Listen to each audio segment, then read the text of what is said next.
Hey everyone, Jonathan Bailor back, and I am pumped for today's show. I kind of overcame a personal goal, or I reached a personal goal I've had for like 4 years.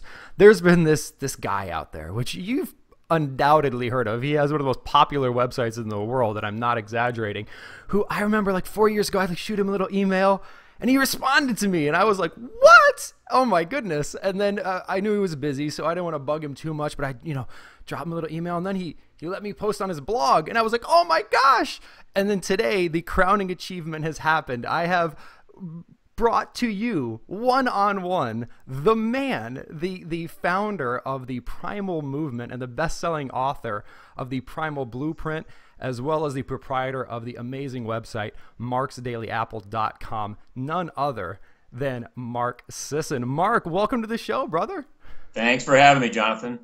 My pleasure. Mark, I wanted to bring you on today because when we're talking about modern advances in medicine and not just trivializing things in terms of calories, there's this amazing irony where the modern science basically says, go back in time. And it's so funny that we have modern science, which basically says, forget all the stuff we've been told, and in fact, do what we did before we really even had science. And you've been on this path for many, many years, right? Oh yeah, no, I've been into evolution since college, and I've always sort of looked at evolution as the main driving force in my life, in informing what I did in my training. How do I take advantage of genetic expression to maximize my performance? And then later on in my life, when I stopped competing, I wanted to look at how we could all kind of tap into these hidden genetic switches and use evolution as the backdrop and the lens through which we view our activities and our behaviors. And clearly, it's been working with diet and with exercise. And now what I'm really gratified to start seeing is that we're seeing it with in medicine. And I make a joke now that medicine has gone almost full circle back to a low-tech approach where, in the 1800s, your surgeon was your barber. And he would, cut out whatever was ailing you. And there was no real science behind it, but there was no magic behind it. And we would do bloodletting, and we would, use leeches and all sorts of and hornets and things to and salves and ointments and everything.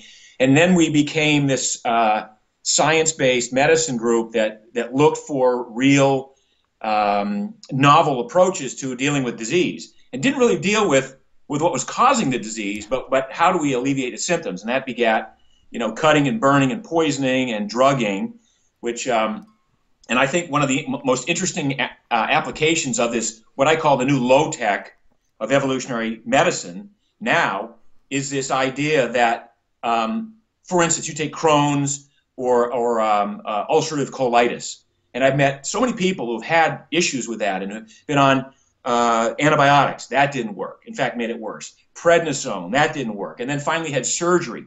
That didn't work. And ultimately, what finally worked was a fecal transplant.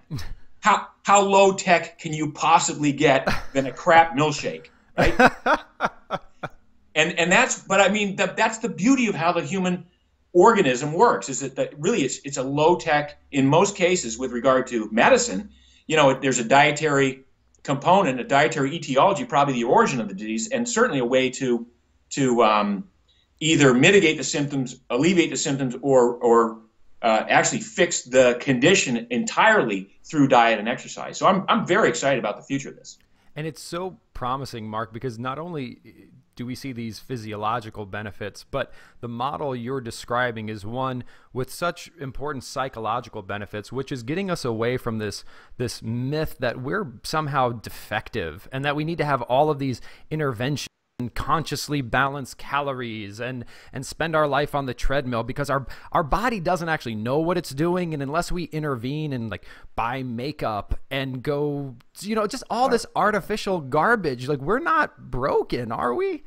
No. We're not broken at all. In fact, as I am want to say on a regular basis, each of us contains a recipe to build a happy, healthy, strong, productive, lean human being. We have that genetic recipe. It's just that the inputs that we've chosen thus far in our lives have flipped on the wrong gene switches. And it's incumbent upon us, if we want to achieve this level of health and fitness, to discover what new inputs that we can drive the future with, and as our genes rebuild and renew and regenerate our bodies on a minute-by-minute basis, day in and day out.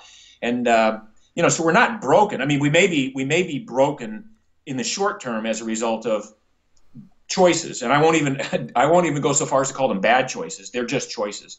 But there are other choices we could make that would probably improve our health, improve our energy levels, and our enjoyment of life, which is ultimately what we're all after.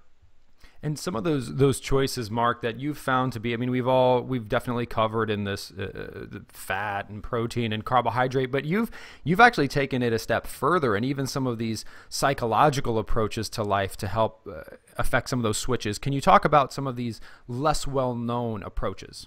Well, yeah, in my most recent book, The Primal Connection, we sort of looked at, okay, now that you've got the diet dialed in and you've got the exercise part of this whole thing dialed in, and maybe you're still not feeling like you jump out of bed ready to greet the world and discover what new opportunities lay for you today.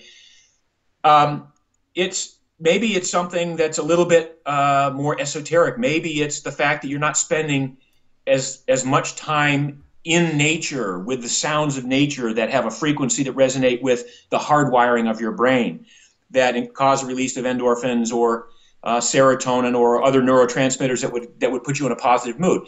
Maybe you're simply not getting enough sleep. Maybe you're not playing in the dirt enough. Literally, our genes expect us to be exposed to bacteria and other less than healthy organisms on a regular basis in order to train the immune system so that when the big onslaught comes, we're able to handle it.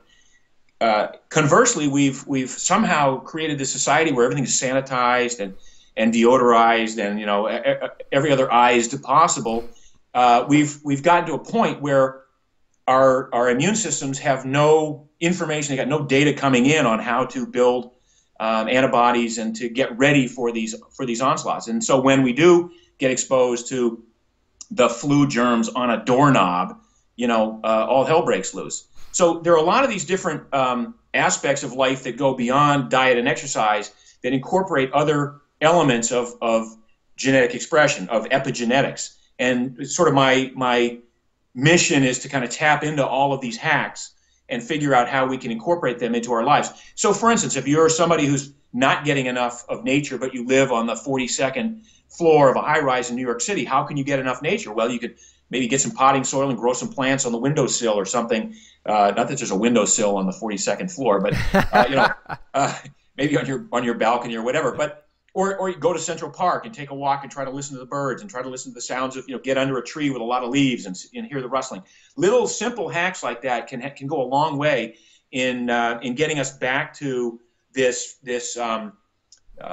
totality of well-being that doesn't just revolve around looking good naked. Mark, speaking of looking good naked, you are known for, not that I know how you look naked, but I at least know how you look half naked. And there is a deep, you are able to balance both the sort of sexy aspects of this lifestyle with the much more science aspects of this lifestyle. And speaking of the science aspects, the sexy aspects, how can we get into the medical community so that when we go into our doctor's offices and we start to bring up some of these topics, I mean, are you starting to see ways we can have those conversations?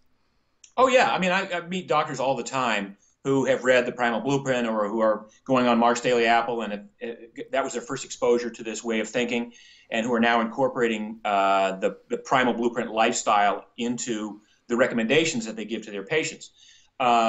We're coming on board with a certification program in a couple of months, and we're going to encourage not just physicians, but physicians' assistants and RNs and LPNs and trainers to get certified in this so that they know the basic principles of the Primal Blueprint so that when patients come into the doctor's office, the doctor doesn't have to spend that much time with them as long as that physician embraces the concept. And we're seeing much more of this. I've got a book coming out in a couple of months by Dr. Ranesh Sinha called The South Asian Health Solution. And he's had tremendous success using this strategy in a particular South Asian Indian population in the Bay Area the San Francisco Bay Area with a lot of people who've gravitated to that area for tech reasons and are now taking on the standard American diet and having horrendous results because of some genetic predispositions to type 2 diabetes and other metabolic syndrome and things like that. So we're seeing pockets of physicians who are now not just embracing it in name, but are doing a lot with it and doing a lot about it. What can we do with our own physicians? So let's say we're not fortunate enough to have one of these physicians, because a lot of physicians, Mark, and this blows my mind, I'm sure it blows your mind, are still like on the fence as to whether or not what you eat has any impact on your health. And I know that sounds dumb, but like there's a lot of physicians that are like, well, yeah, calories are calories, so as long as you don't overeat, you're fine. Like, how do we start that conversation with our physicians? Well, you start the conversation, and if your physician, your personal physician, is not willing to at least investigate this avenue, then I say it's time to find a new physician. Mm-hmm. It's that simple. Doctors don't have answers. They have opinions.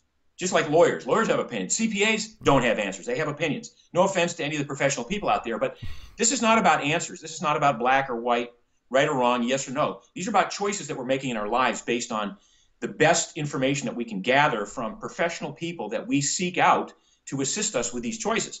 In the case of your doctor, it's critical that if you believe in what the course of evolution has manifested in humans, and if you believe that the primal blueprint or the paleo way of thinking or the ancestral way of thinking is an appropriate approach for your health issues, and you believe that deeply, and your doctor doesn't, you got a big problem. And I just think you just need to seek out a new physician. Mark, what have you seen? Because a lot of this makes just sense. Do what we did before we had all these problems. Okay, like that seems to be the most sound argument we could ever have, but it seems like some people still, they want to maybe almost overcomplicate it. What is causing us to make this more complicated than it needs to be? I mean, that's a good question. I don't think it's complicated at all, and I think that for the most part, people who are new to this, they're the ones that are the most easily convinced because they don't know too much. One of the problems with the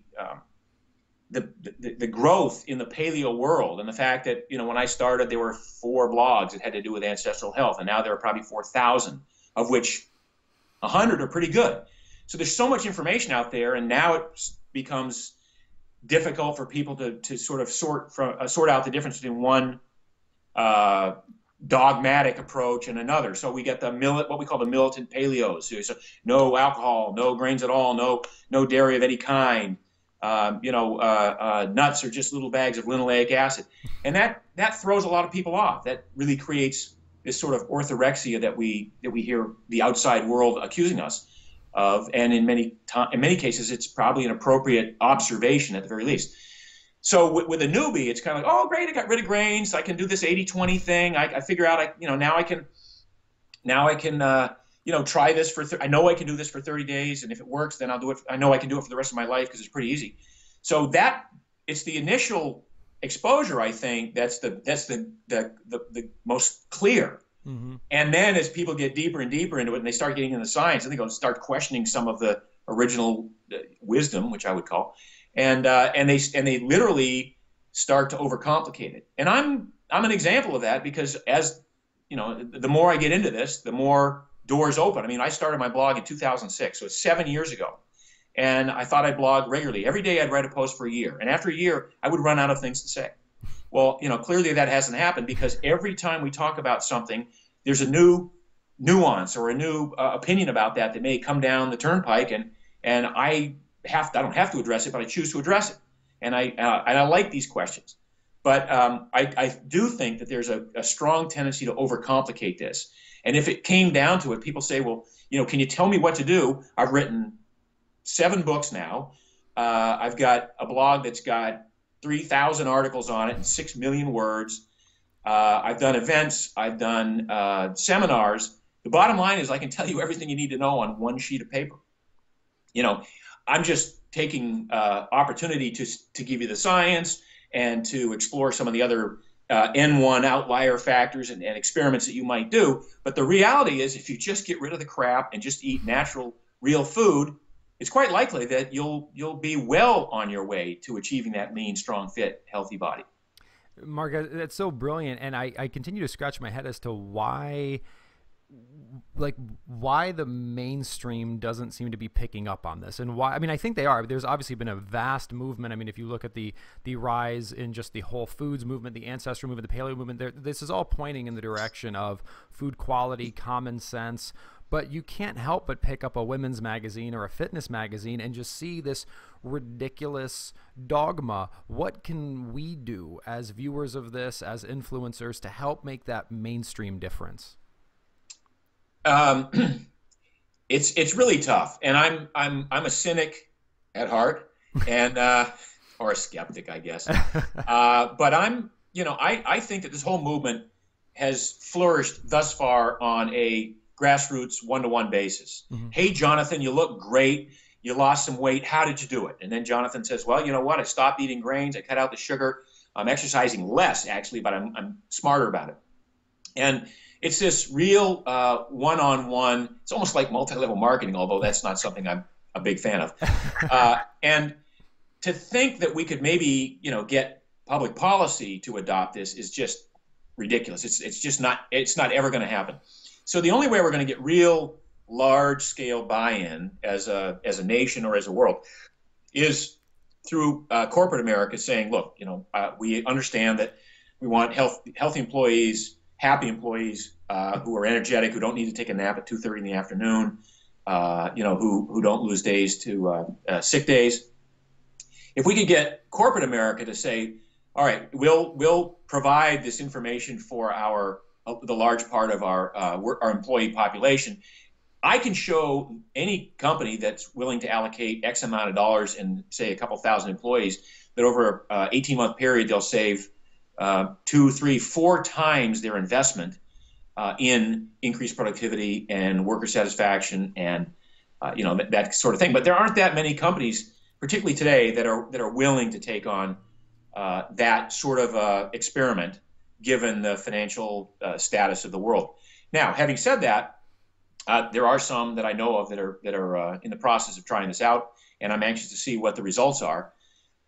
So that's how it's going to happen. It's an economic function. It's not going to be some socio-political function. Mark, and speaking of results speaking more loudly than really anything else we could do, in terms of results, you've been doing this for a really long time. You've worked with a lot of people.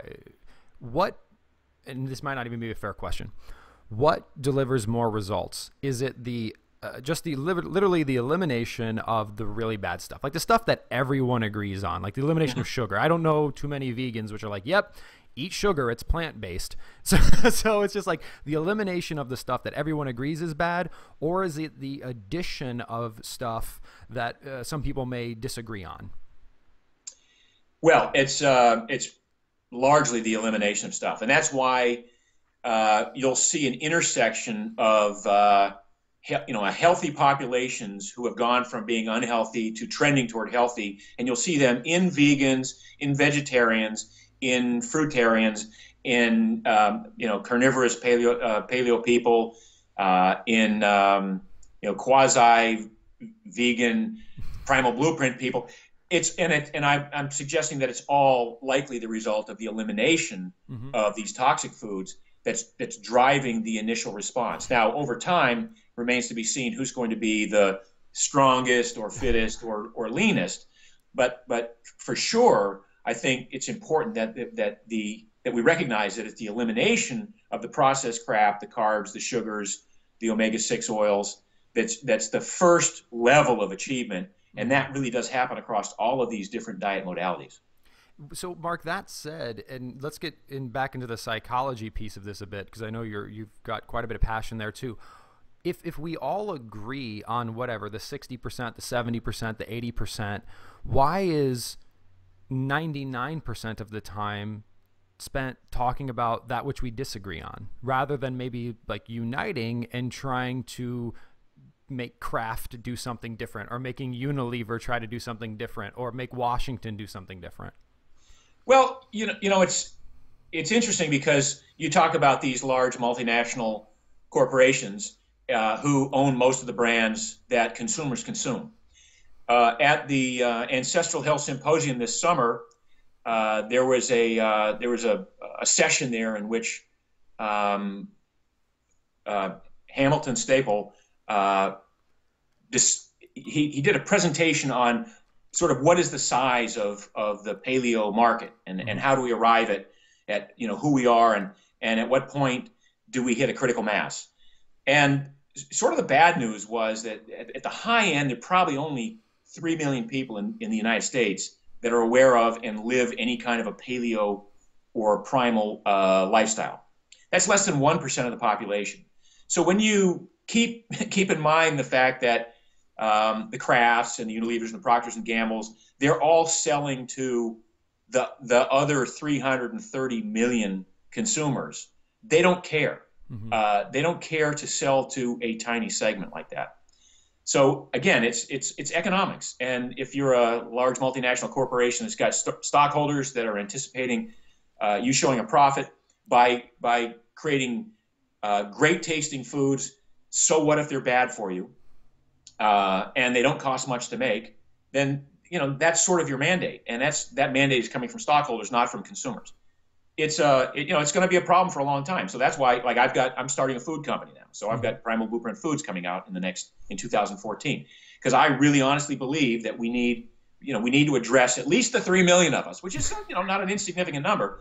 And I want I want to add a 0 or 2 to that in the next couple of years. But that's the real issue that we're dealing with from a paleo business sort of thing. So now you talked about infighting and everything, and how come we can't get together on infighting. So there aren't that. So those of us who are participating on the forums and the boards and blogging, there's nothing salacious to write about if you don't write about discourse and disagreement. Because if everybody agrees, then they're not going to read your blog, because it's like, okay, it's like, why? I already know that, I already agree with that. Give me something new and salacious. I mean, that's my theory. No, well, it makes sense, and it just seems like there's so much salaciousness out there from Coca-Cola and Pepsi that maybe we could talk about that a little bit. But yeah, I mean, I love to watch some of these commercials, and I love to see. I saw one the other night for Pepsi One that had nothing to do with Pepsi and everything to do with some lifestyle thing that was so far removed, but they're selling a lifestyle. They're not selling a product, and they're selling sex, and they're selling whatever they're selling. It's not the product, but it's creating the feelings. I mean, that's the science of advertising, and it's what you can get away with, I guess. Digging into that science, and maybe even the science of change, and making this into a larger, bigger movement, adding those zeros. Let's look at a case study. For example, like gluten-free. I mean, gluten-free seems really esoteric and, affects whatever percentage of the population actually need it. But like, man, everyone knows about gluten now. Like, what happened there, and can we do that? Yeah, absolutely. I mean, gluten-free is a great example of the first step.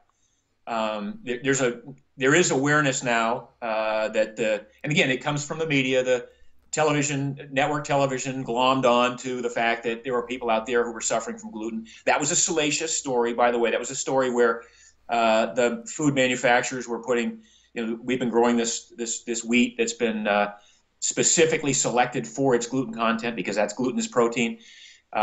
We recognize that people are severely affected by it, and so that's the first step. So now we had our little moment on TV with gluten. That was enough that magazines pick up on it, and the press, the written press, the print press starts writing about it. Now we see more and more of it, and finally now there's gluten-free products. And I don't know how well they're doing, and it's the first the first step. There's a lot of and the irony is that a lot of the gluten-free products are horrendous. It's like the fat-free products that addressed the fat scare from 20 years ago. The fat-free products were worse than anything you could ever imagine, because of the sugars and the crap that they added to them. So, the market is just adjusting to this. So, gluten-free is a first step, but there's a lot of things behind that we need to do, I think.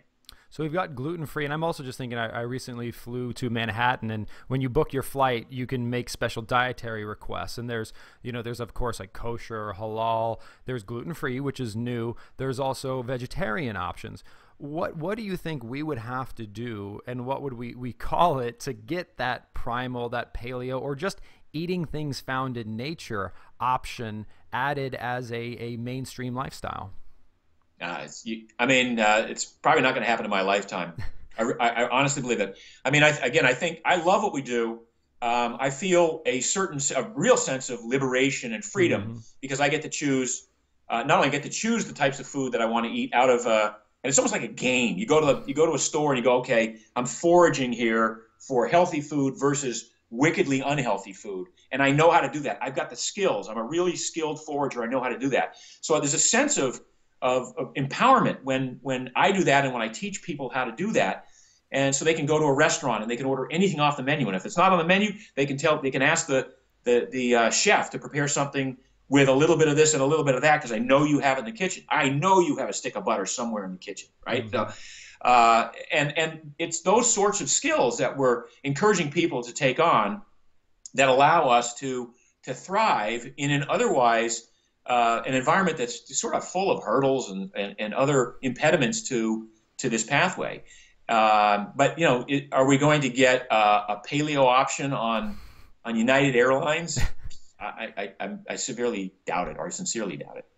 Mark, being in a position of so much influence, and then also having an eye on the business of this and the economics of this and how to really turn this into something that can scale, you've had a very diverse set of experiences in this arena that very few could compare to. So given that diversity of experiences, what are the three, I want three things people should think about and be concerned about, and three things which maybe they don't need to worry about as much. And if you need to be controversial, feel free. So the three things that definitely do matter, and the three that you might think do but actually don't.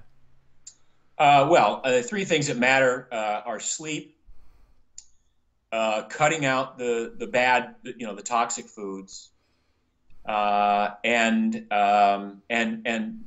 what I would call appropriate movement. So, getting your exercise strategy dialed in.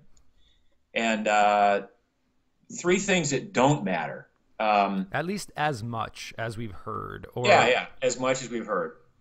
I think that I think if you've cut out the bad stuff, it's really difficult to overdo some of the marginal, what we would call safe starches.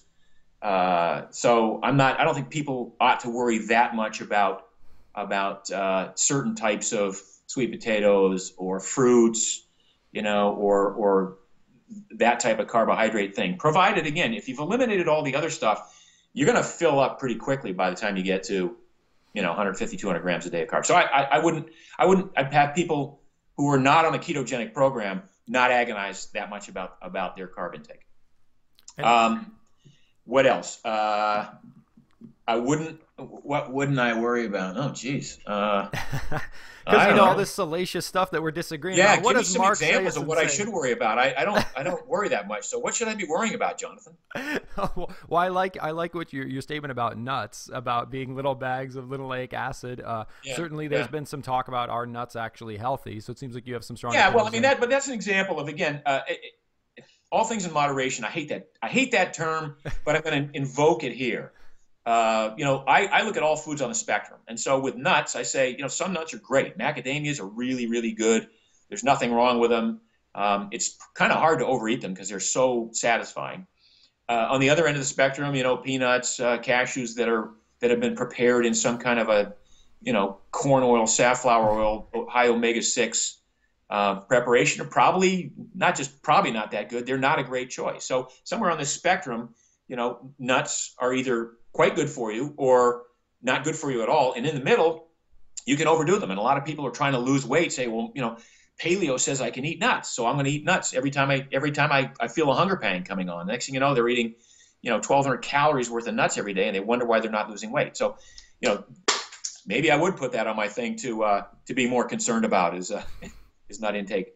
But I'm back to this thing about what shouldn't I be concerned with. I'm still kind of stuck there. Well, no worries, Mark. One thing that I know we all don't need to be concerned with is a shortage of information coming from you and your myriad companies. So what can we look forward to coming from you and the Primal movement in the new year? Well, lots of stuff. Denise Minger's book is coming out in the next couple of weeks, actually. I've got Ron Ash Sinha's book, Dr. Ron, we call him, The South Asian Health Solution. We've got a certification program that'll introduce in the first quarter of 2014. Probably one of the most exciting opportunities for people to get primal and have a lot of fun is the Tulum vacation in March. And that's on our website right now. We're trying to get 300 people to show up at this great all-inclusive resort in Tulum, Mexico, and hang out with me and Rob Wolf and a number of other paleo, primal, ancestral luminaries. So that's, and then, what else? I mean, we've got a lot coming down for 2014, including the launch of a new food company. I love it. And what was the name of Denise's book? Death by Food Pyramid. Woohoo! So yeah, and it's a great title, and it really is a very intense look at the politics and the shoddy science that went into the food pyramid, and even has a tutorial on how the average person can take a look at a scientific study and kind of call BS on it half the time. So people are going to love this book. And certainly you're going to still be pumping out great free content on marksdailyapple.com, I would assume. Absolutely. Well into the future. I love it. Well, Mark Sisson, thank you so much for joining us today. And thank you for the amazing 6 million words. That's an epic amount of free content. So thanks for helping us all live better. Yes. Thank you very much, Jonathan. Listeners, I hope you enjoyed this wonderful conversation as much as I did. Again, our guest, you've undoubtedly heard of him, Mark Sisson. Check him out at marksdailyapple.com, and be sure to check out Denise's awesome upcoming book, Death by Food Pyramid. An awesome lady, certainly an awesome book. And remember, this week and every week after, eat smarter, exercise smarter, and live better. We'll chat with you soon.